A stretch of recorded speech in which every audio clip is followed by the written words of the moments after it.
I'm a resident of Petersfield. I don't speak on behalf of any organisation, and I wrote this question last week before yesterday's announcement.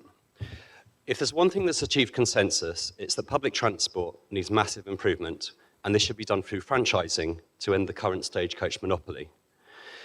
At present, those unable to afford a car are highly dependent on an ever-dwindling bus system, especially in rural areas.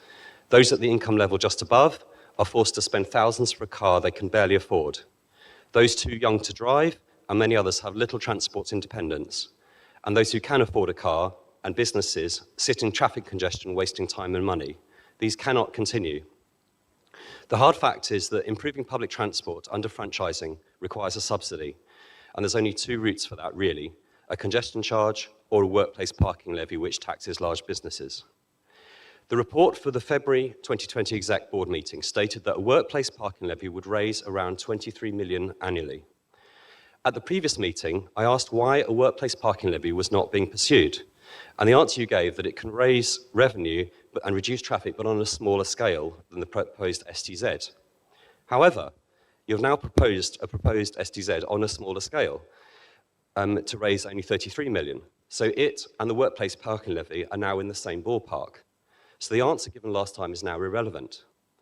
While it's true a workplace parking levy would need further consultation, this seems a poor reason to reject it. Wouldn't a massively modified STZ also need further consultation?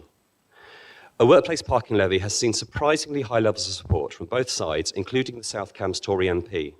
It will be a much simpler scheme, has no significant regressive benefits, and it's one of the few ways of taxing the growth industries, exacerbating the congestion problem.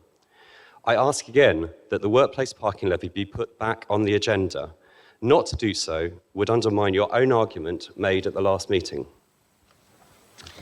In response to Mr. Lucas Smith, so broadly agreeing that we've previously looked at a workplace parking levy as you set out.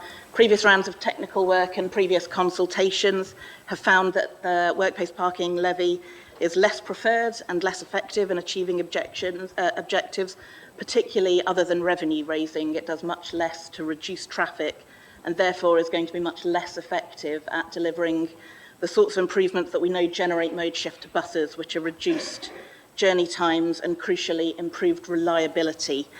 And so that's the reason they were phased out by previous rounds. As I said, they are obviously alternatives to the STZ that's on the table at the moment. We can be broadly confident they'll be less impactful, but that's that.